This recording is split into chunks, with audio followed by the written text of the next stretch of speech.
Let's begin with our hit machine, Anil Garu. So వచ్చిన media మిత్రులందరికీ good evening. So mad for each other.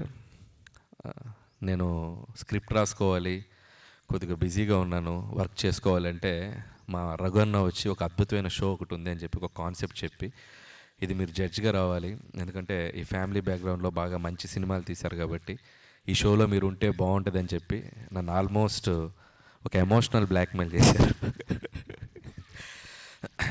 Apart from that నాకు show idea బాగా నచ్చింది, నేను concept బాగుంది. So వీళ్ళు అన్నట్టు ఒక టెక్నికల్ వర్డ్స్లో ఒక లవ్ మ్యాన్షన్, ఒక సన్ celebrity couples, testing of love, ఇవన్నీ పక్కన పెడితే మనం ఒక కాలనీకి వెళ్తే ఒక 10 ఇల్లు 15 ఇల్లు ఒక చోట ఉండే చోట్ల ఎక్కడికి వెళ్ళినా ఈ కాలనీలో బెస్ట్ కపుల్ ఎవరంటే ఎవరో ఒకరు చెప్తారు, మన వీధి చివరన సుబ్బారావు గారునో లేకపోతే ఇంకో వీధిలో ఇంకొక పలానా ఇంట్లో ఉన్న వాళ్ళను అని. సో సింపుల్, అలాంటి ఒక 10 జంటల్ని ఒక లవ్ మ్యాన్షన్ అనే ఒక కాలనీ లాగా ఒక హౌస్లో పెడితే వాళ్ళలో ఎవరు బెస్ట్ కపుల్ అనేది ఒక రియాలిటీ షో రూపంలో వాళ్ళని తీసుకోబడుతుంది. అండ్ వాళ్ళు క్లియర్గా అందరికీ చెప్పాం. అండ్ ఏ కపుల్లో కూడా ప్రేమ ఎంత ఉందో కొలచడం అనేది ఎవరి వల్ల కాదు. సో ఉన్న ప్రేమని కంపేర్ చేయడం కూడా కాదు, ఉన్న అన్ని కపుల్స్లో ఎవరు కాంపిటీషన్లో ముందుకెళ్తారనేదే షో. సో దీంట్లో అందరూ చాలా స్పోర్టివ్గా తీసుకొని అందరూ చాలా అద్భుతంగా లోపల ఎంటర్ అయ్యి, సో మీరు చూసిన ప్రోమో చూశారు, చాలా అద్భుతంగా జరుగుతుంది షో. సో దీంట్లో ఒక జడ్జిగా వచ్చి సో ఆ కపుల్స్ మధ్య ఉన్న బాండింగ్స్ని, ఎమోషన్స్ని చూస్తే నేను ఫస్ట్ నేను చాలా ప్రాక్టికల్గా జ్యూవెల్గా ఉండే పర్సన్ని. సో ఈ ఎమోషన్స్ డ్రామా అన్నప్పుడు నేనే ఏంటిది కొద్దిగా ఓవర్గా ఉంటుందని ఫీల్ అవుతాను. బట్ వన్స్ ఒక లైఫ్ ఎక్స్పీరియన్స్ ఎవరు చెప్తున్నా కూడా తెలియకుండా మనం వాళ్ళకి కనెక్ట్ అయిపోతాం. సో అలాంటి 10 కపుల్ స్టోరీస్ ఉన్నాయి మ్యాన్షన్లో. సో ఒక్కొక్కరిది ఒక్కొక్క జర్నీ, ఒక్కొక్కరిది ఒక్కొక్క life experience.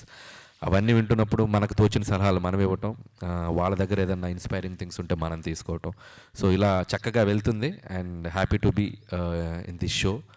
And Sreemukhi host చేస్తుంది చక్కగా. అండ్ మేమంటే వీకెండ్ వచ్చి జడ్జ్ చేసి వెళ్తాం. పాపం శ్రీముఖి ఎవ్రీడే పార్టిసిపెంట్స్తో ఉంటూ సో వాళ్ళతోనే ట్రావెల్ అవుతూ ఉంటుంది, లోపల జరిగే ఛాలెంజెస్ కానీ ఏమన్నా కానీ. చాలా కొత్తగా ఉంది షో ఐడియా కూడా. ఇలాంటి షోలో ఇక్కడ ఉండటం చాలా సంతోషంగా ఉంది. అలాగే నాతో పాటు ఈ జడ్జిలుగా ఉన్నటువంటి డ్రీమ్ గర్ల్ రాధా గారు. సో ఆవిడ ఎనర్జీ, ఆవిడ లైఫ్ ఎక్స్పీరియన్స్, నిజంగా చాలా చాలా విషయాలు ఆవిడ పక్క నుండి కొన్ని చెప్తుంటే తన లైఫ్ ఎక్స్పీరియన్సెస్ కానీ, ఆ కపుల్స్కి తను చెప్పేటప్పుడు కానీ ఆవిడ ఎక్స్పీరియన్స్లు ఏవైతే ఉన్నాయో, ఆ జీవితంలో ఎలాంటి మూమెంట్స్లో ఎలా ఉండాలని చెప్పే కొన్ని విషయాలు కానీ చాలా అద్భుతంగా అనిపిస్తుంది నాకు ఆవిడతో ఈ జర్నీ కూడా. అండ్ నేను ఇంతప్పుడు ఆవిడ సినిమాలో పాటలకి, చిరంజీవి గారు ఆవిడ చేసిన పాటలకి డ్యాన్స్లు వేసేవాడిని. సో ఇప్పుడు ఆవిడ పక్కన కూర్చొని ఒక షోలో హోస్ట్ చేయడం, జడ్జిగా ఉండటం చాలా చాలా డ్రీమ్ కమ్ ట్రూ లాగా ఉంది. థ్యాంక్ యూ రాధా గారు and being with you. And అలాగే ఇంకొక జడ్జి మా లయ గారు, ఆవిడ కూడా చాలా చాలా స్పోర్టివ్గా ఈ షోలో పాల్గొంటున్నారు. అండ్ ఆవిడ చెప్పే విధానం, జడ్జిమెంట్స్ కానీ, ఆవిడ లైఫ్ ఎక్స్పీరియన్స్లు కానీ, సో ఒక్కొక్కరికి ఒక్కొక్క లైఫ్ జర్నీ ఉంటుంది. So no one is perfect in the world. So but అందుట్లో బెస్ట్ ఎవరు ఉంటాం, బెస్ట్ ఎలా డీల్ చేస్తాం అనే ఒక ఎక్స్పీరియన్సెస్ని షేర్ చేసుకుంటూ వెళ్తున్నాం. అండ్ థ్యాంక్స్ లయ గారు, మీతో కూడా ఈ షోలో ఉండటం చాలా హ్యాపీగా ఉంది. అండ్ ప్రస్తుతానికి ఇంతే. Thank you. రాధమా. నా బిజీ లైఫ్ నుంచి అమ్మ నాన్న పెళ్ళి టైం అయింది, పెళ్ళి చేసుకున్నారు, మెంటలీ ప్రిపేర్. పెళ్ళి అయిందంటే మీకు తెలుసు 80sలో ఎలా ఉంటాయని. పెళ్ళి అయిందంటే ఫ్యామిలీ, పిల్లలు. సో మూవీని మర్చిపోవడం లేదంటే ఇష్టం లేదు అలాంటి ఏమీ కాదు, బట్ ఫ్యామిలీకి ప్రియారిటీ ఇవ్వాలి. ఫ్యామిలీకి వెళ్ళిన తర్వాత అర్థం అయింది, ఓ మై గాడ్ ఎందుకు అలా ఉండాలని అర్థమైంది నాకు. సో నేను కొంచెం గ్యాప్ తర్వాత రియాలిటీ షోకి వచ్చేటప్పుడు నేను కంఫర్టబుల్గా, నాకు ఇష్టమైన షోస్ ఉంటేనే చేస్తాను. సో ఈవెన్ డ్యాన్స్ షో అయినా సరే, కుకింగ్ షోకి వచ్చాను, ఎవ్రీథింగ్ ఐ టోటలీ ఎంజాయ్. కానీ ఈ షో మాత్రం నాకు ఎంత హ్యాపీగా అనిపించిందంటే, పెళ్ళి అయిన తర్వాత ఒక స్టేజ్ నుంచి ఇప్పటి వరకు ఆల్మోస్ట్ 34 years.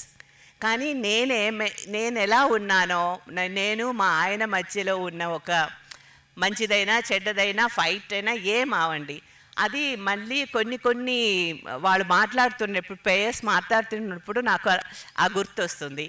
తర్వాత కొన్ని థింగ్స్లు బాగానే అది పోతుంది, కొన్ని థింగ్స్లు నెగటివ్ అవుతుంది. అది నేను నా పిల్లల్లాగా వాళ్ళతో చెప్పొచ్చు.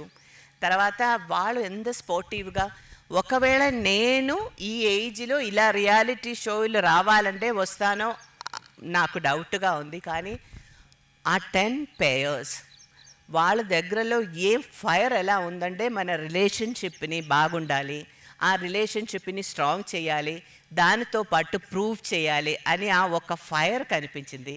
And I'm totally enjoying this show.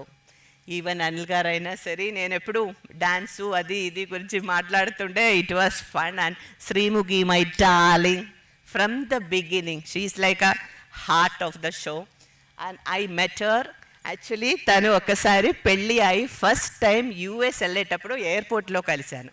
కానీ ఇప్పుడు ఇలాగ ఓరో మ్యారీడ్ కపుల్ మంచి ఒక సెంటీ అండ్ బ్యూటిఫుల్ హ్యాపెనింగ్ షోలో కలవడం అనేది నాకు చాలా సంతోషంగా ఉంది. ఒక్కొక్క రోజు ఒక్కొక్క ఎక్స్పీరియన్స్ లాగా ఉంది. నేను కూడా నేర్చుకుంటున్నాను. నాకు తెలిసిన కొన్ని మంచి మూమెంట్స్ అయినా సరే అడ్వైస్ అని చెప్పను, because everybody is different. Happy married అని ఏమీ లేదు. మ్యారేజ్ని హ్యాపీ చేసుకోవడం అది మన దగ్గర ఉంది. అది ఈ షోలో ఒక్కొక్క స్టేజ్లో చూస్తుంటే నాకు అర్థం అవుతుంది. వాళ్ళకు కొద్దిగా అడ్వైస్ లాగా కాదు, ప్రేమగా చెప్తున్నాను. I'm totally enjoying. Thank you.